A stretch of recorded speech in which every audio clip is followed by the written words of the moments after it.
Kraft presents The Great Gildersleeve. The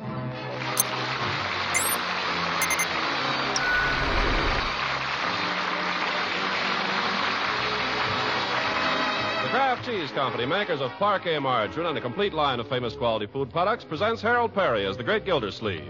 Kraft brings you The Great Gildersleeve every week at this time, written by John Whedon and Sam Moore, with music by Claude Sweeten.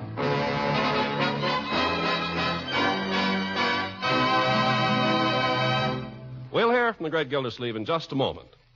Who makes parquet? That's the usual question from guests when they first taste this delicious spread for bread. And when the gracious hostess replies, why, Kraft makes parquet, you'll find the guest nodding his head as much to say, I thought so. It tastes so good. Yes, the name Kraft stands for the kind of quality you expect in fine food products. And Parquet margarine is a quality food product through and through. Parquet has a fresh, delicate flavor that really satisfies. It's so economical to buy. It's easy to spread. Parquet is so wonderfully nourishing, too. Contains vegetable oils rich in food energy value. And Parquet is fortified by Kraft so that every pound contains 9,000 units of vitamin A. So treat your family and your guests to Parquet, P-A-R-K-A-Y. Parquet margarine, the Kraft quality spread. Yes, Kraft makes Parquet.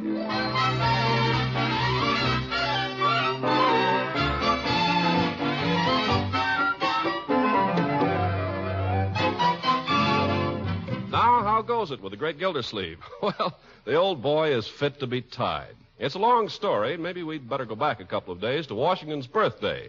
In honor of the father of his country, Gildersleeve permitted himself the luxury of sleeping a little late that day and breakfasting in his bathrobe. Then, having glanced through the paper and issued everyone their instructions for the day, he went up to the bathroom to shave. But do you think he could get in? No. Aunt Hattie Forrester was in there giving herself a shampoo with the reluctant assistance of Marjorie. You can imagine what went on with Gildersleeve. Confound it, Leroy. The woman's been in there an hour. You hear me?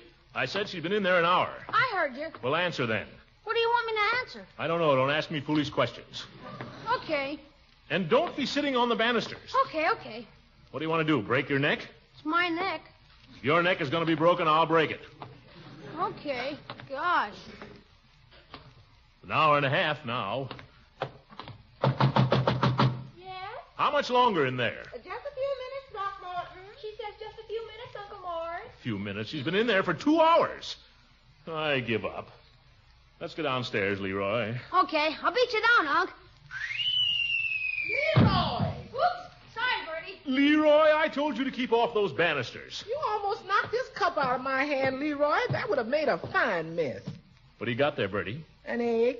Huh? Miss Forrester sent me after it. You tell her for me, Bertie. She can rub it in her hair. I think that's what she's going to do with it.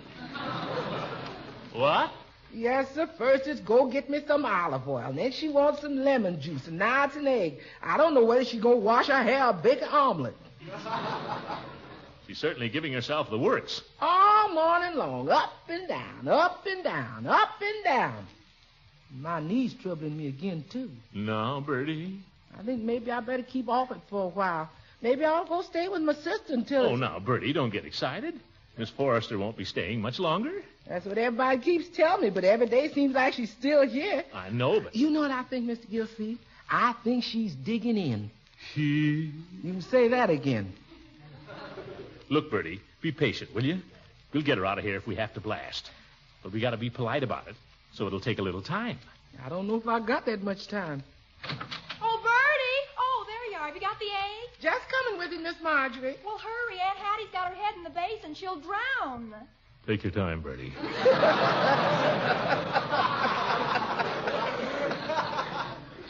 How are things coming in there, Marjorie? Don't ask me.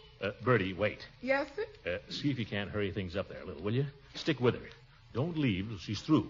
I don't know what good that's going to do, Mr. Gildersleeve. Bertie, for goodness sake. Bertie! Coming right up.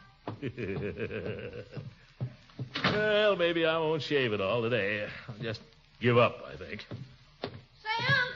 No, Leroy. What is it? Can I go out now? No, it's too slushy out. But I'll wear my rubbers. If you were too sick to go to school yesterday, you're much too sick to go out today. But I feel fine now. Yesterday I had a sore throat. We'll take no chances. You're staying indoors. Oh, gosh. What is there to do? Study your lessons if you have nothing else to do. But this is a holiday. I'm not supposed to study. It wouldn't do you any harm, my boy. Where do you think George Washington would have gotten if all he ever wanted to do was go outdoors? I don't know. Outdoors, I guess. How do you think Washington got to be president? He spent long hours every evening studying his books by the light of the fire, working out problems with charcoal on a shovel. That wasn't Washington. That was Lincoln. All right, he got to be president, didn't he? Yep. Very well. Don't bother me anymore, Leroy. I want to read the newspaper. Unc, Yes? just one question. Well, what is it? Now can I go out? Oh, how can you ask that? We've just been through the whole thing. Okay. Find something to do, Leroy. Okay. I still think you ought to let me go out, though. I'm liable to get into mischief. You do, and you'll regret it. I know, Unc. Can I use your typewriter? Typewriter? Well, if you're very careful of it, my boy. Remember, it's not mine. It belongs to the water department. Well, I'll be careful. I always am. Thanks, Unc. Yes, yes. Don't disturb anything in my study. You can't use Unc's typewriter, Marge. Unc said I could use it. Who said I wanted to use it? Well, my dear, don't tell me Hattie's finally... What's happened to your dress? Oh, I got splashed. It'll dry out. But what a fuss. You'd think she was Hetty Lamar. She's been at it for 3 hours. I didn't think she had that much hair. You ought to see. She's got it all done up in curlers. Curlers, Hattie? That's something new, isn't it? Oh, that's not all. She asked me if I thought it would look too young if she wore a ribbon in it. A ribbon? Blue. She says it's Judge Hooker's favorite color. You mean the judge? Oh, no. Not those two. Not those old goats.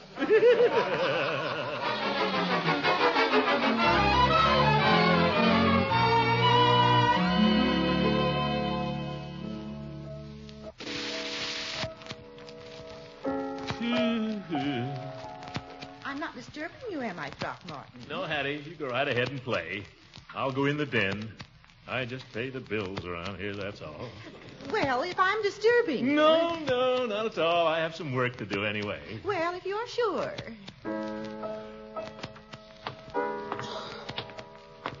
Man can't shave, can't read, can't do anything.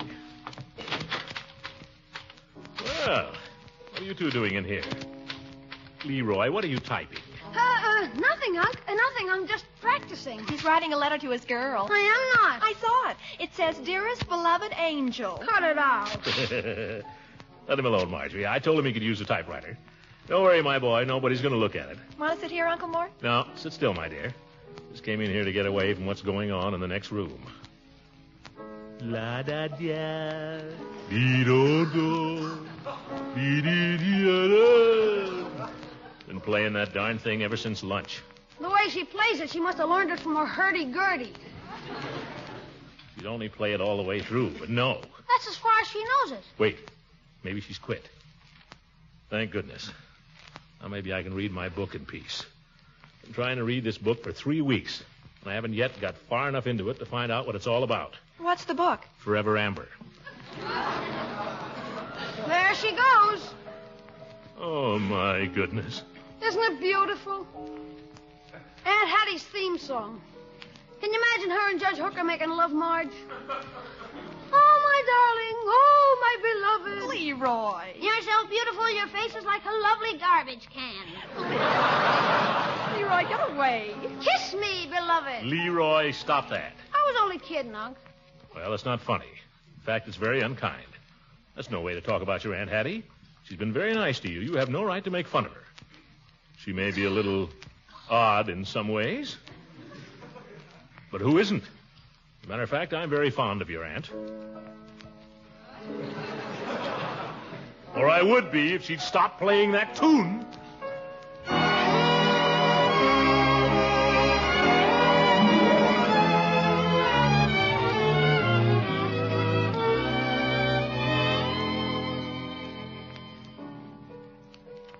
I'm just going to have to do something about this, that's all. This could end up in an axe murder.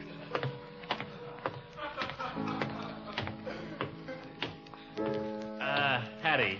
Yes, Throckmorton. Throckmorton. Sorry to interrupt, Hattie, but do you know any tunes besides To a Wild Rose? Well, To a Wild Rose is my favorite. Isn't it yours? Well, it's not my favorite. You know, it's funny. It's Judge Hooker's favorite, too. Isn't that a coincidence? That's just one of the things we found we had in common. Perhaps it's because we both love roses so. The judge loves roses? Oh, he's a great rose fancier. He tells me he has a whole garden full of roses, very fine ones. But his pride and joy is a Mrs. Warren G. Harding. And guess what? What? He's promised that I shall have the first rose that blooms on it this year. But, Hattie, roses don't bloom till June. When you want something very much, Throckmorton, you don't mind waiting for it. February, March, April, May, June. I'll kill that Hooker. Rose fancier. Why, the old goat, he gets hay fever every time he gets near one.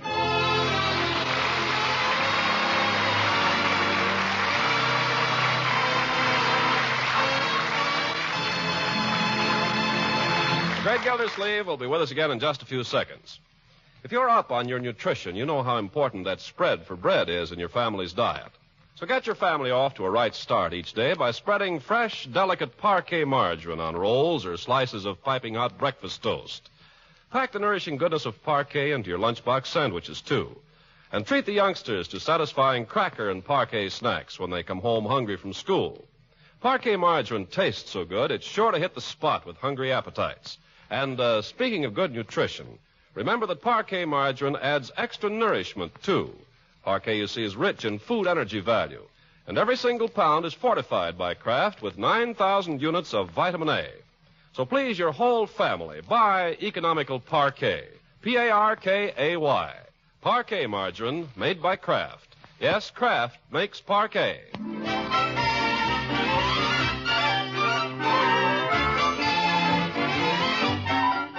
Now let's get back to our friend Gildersleeve and his problems. Fearing that Aunt Hattie's infatuation with Judge Hooker may keep her around indefinitely, he decides to take action. Accordingly, we find him entering Judge Hooker's office, where the judge is sitting at a desk piled high with books and papers. Come on, Horace. I'll be with you in just a second, Gildy. Kinney versus Koopman, 116, Alabama, 310, 1896. 1890. Now, what can I do for you? You can drop your legal bedside manner for one thing, Judge. I'm not here for a consultation. Oh, well, I'm pretty busy right now. There's a brief I got to get ready before Monday, so if you've just come in to pass the time... I haven't. I've come to ask you a very important personal question. All right, fire away. What are your intentions regarding my sister-in-law? What the dickens are you talking about? Oh, so that's your line, innocence. Well, let me tell you something, you old goat. If you might at least have the courtesy to offer me a chair. Sit down, Gildy. Sit down. Make yourself comfortable. Thank you. Now, I have reason to believe that you've been tampering with the affections of Hattie Forrester, so don't try to deny it. Now, Gildy, I've only seen her 3 times. She's a fine cribbage player. That has nothing to do with it. Ever since the first time you saw her, she's been mooning around the house like a lovesick schoolgirl. Well, I always did have a way with the women. Have you been making love to her? Why, no, Gildy.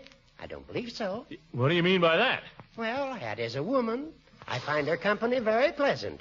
If she finds me attractive, can I help it? Attractive? She never could have found you attractive unless you'd gone out of your way to make an impression. What'd you do, show her your elk's tooth? Now, Gildy. I bet you told her about the time you stole the clapper out of the chapel bell at college. Well, I may have referred to the incident. I bet you told her about the time you shot a hole-in-one on that miniature golf course. I might have referred... Yeah, and the time you held 4 kings against 4 jacks and won $1.20.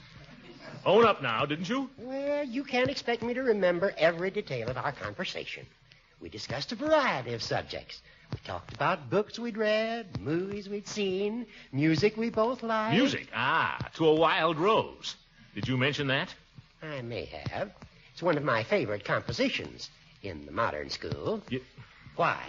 Hattie has been playing the darn piece ever since. I'll tell you something else, Judgey. When she plays it, she hears wedding bells and smells orange blossoms. Wedding bells?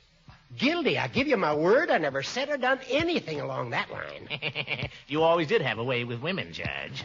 Oh, now, Throckmorton, let's be serious. I am serious. This brings me back to my original question. What are your intentions? My intentions are honorable, but vague. All right, Horace, then you'll have to tell her so. What? It's the only decent thing to do. You go to Hattie and say, Hattie, I don't want you to be under any misapprehensions. I have no intention of marrying you. Oh, I can't say that to her. Why not? Isn't it the truth? Well, that's neither here nor there. Nobody but a boor would say it. That's ridiculous. I'll say it. I'll tell her you've been simply trifling with her. That she'd better forget all about you. Why, you wouldn't dare. I'll tell her. Better a short, sharp break than lingering heartache.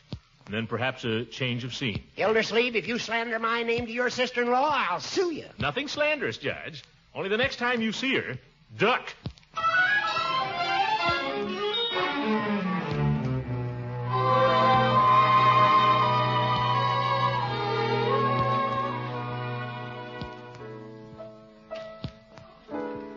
Oh, there you are. Oh, good evening, Throckmorton. Do you notice anything different about me? No, why? Something the matter? I fixed my hair a new way. Do you like it? Oh, great. Hattie, wonder if I could talk to you for a minute about something quite important. Why, surely, Throckmorton. Sit over here. Saw Judge Hooker this afternoon? Really? Yeah. Did he say anything about me? Well, yes. As a matter of fact, you were all we talked about. Well, they say your ears are supposed to burn, but I never noticed anything. Judge Hooker told me something. That is, I have a sort of a message for you. My. Well, what is it? Nothing. But, Throckmorton, you've got me all curious. Well, it wasn't exactly a message, Hattie. It was, the judge has been a bachelor a long time, Hattie. I know, the poor man. I've noticed these last few days that, well, you seem to be thinking about the judge quite a lot. Oh, I don't know what you mean. No, Hattie. Well, I will admit we have many things in common. We like so many of the same books, and we're both interested in flowers, roses, and so on. Look, Hattie, if you're thinking of Judge Hooker as a rose, you should understand he's definitely a rambler. A rambler? Yeah. He's quite a ladies' man. He's been a ladies' man for years. But he's still a bachelor. Throckmorton, would you mind telling me what it is you're trying to say? Well, Hi, Aunt Hattie. Seen the evening paper? No, I haven't, Leroy. I bet Marge has it. Oh, well, she'll bring it down in a minute. Leroy. Say, did you fix your hair a new way, Aunt Hattie? You look super. Thank you, Leroy. Leroy, your Aunt Hattie and I are talking about something that, well, suppose you run upstairs to supper. Oh, for goodness sake. Just wait till I get some kids of my own. Boy, will I push them around. Run along, my boy. Oh, gee. Well? Oh. Well, there's no use beating around the bush, Hattie. Judge Hooker is an old friend of mine, Hattie. But where women are concerned, he's no good. He's a Lothario. He's a Casanova. Oh, Throckmorton, it doesn't matter to me what Horace may have been in the past. I dare say he's known plenty of women. But if you think I'm going to condemn him to a life of loneliness just because he's never happened to find the right person, you've got another thing coming. Hattie, you think Horace is in love with you? I didn't say that, although I may have reason to think so. You're barking up the wrong tree. What do you mean? Believe me, Hattie, when Horace looks at you, he's only thinking of one thing. Cribbage. Throckmorton, I'll get him out of your mind, for heaven's sake. Oh, I'll do nothing of the kind. I happen to know he thinks differently about me. What makes you think so? Well, I have my reasons. Listen, Hattie, I've talked about to the judge. Well, I've got a letter from him, and if you'd like to see it, here it is. Letter? What does he say, Hattie? He says, Dearest beloved angel, I love thee every hour, every minute, and every second. And he signs it, Your Wild Rose. Wait. Throckmorton, someday Horace will have the courage to say that to me, face to face. Hattie, is the letter typewritten? Why, yes. Leroy!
Ladies and gentlemen, all of us must remember to write to the men who are doing our fighting for us. Nothing means more to the servicemen than letters from home. And short, frequent letters are better than occasional long ones. Write about the little day-to-day things. Fresh, intimate news is the best kind. And remember to use V-mail when you write. V-mail is inexpensive. You can buy the forms anywhere. And it flies overseas for only 3 cents postage. And most important of all, V-mail saves precious cargo space that's needed to send the troops food and ammunition. High Army and Navy officials agree that mail from home is one of the most important factors in maintaining morale. Certainly, it's little enough for us to do. Good night, everybody.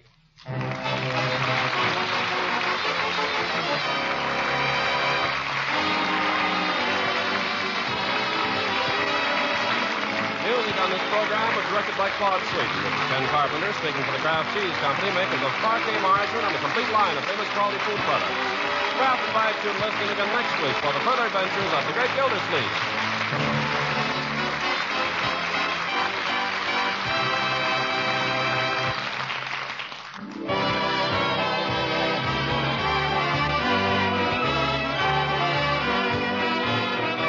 All you women with the Ration Point blues, here's how to take 1 red Ration Point and buy 2 wonderful main dishes. Invest that 1 red point in 2 boxes of Kraft Dinner for delicious macaroni and cheese. Each Kraft Dinner box contains 2 magic ingredients that work together to give you swell macaroni and cheese that cooks in just 7 minutes. There's a special fast-cooking macaroni and plenty of Kraft grated for rich cheese flavor. If you haven't tasted Kraft Dinner lately, better try it right away. The macaroni is so fluffy light, and the cheese flavor, it's really rich cheddar cheese flavor, a flavor so many of us are hankering for these days. Let this wonderful macaroni and cheese help you out with Lenten meals, with ration meals. Let it save you time and save you ration points. Tomorrow, spend just 1 red ration point for 2 boxes of Kraft Dinner. It's one of your food dealer's best buys.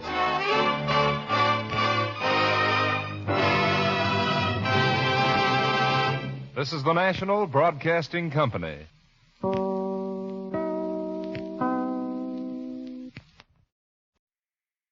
Watch other episodes of The Great Gildersleeve every Thursday night right here on Golden Age Radio. All new episodes every Thursday, starting June 13th, 2024. Enjoying the timeless classics on Golden Age Radio?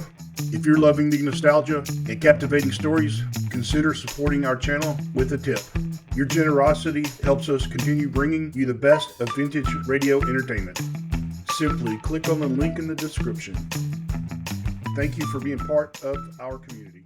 Lost in Brazil invites you on an unforgettable journey where every moment is an adventure waiting to be discovered. Join us as we uncover the soul of Brazil, one incredible experience at a time. Click on the link in the description and embark on the ultimate Brazilian odyssey. You have been listening to Golden Age Radio, rumble.com/C/GAR, brought to you by G3PL.com. Don't forget to subscribe for more videos.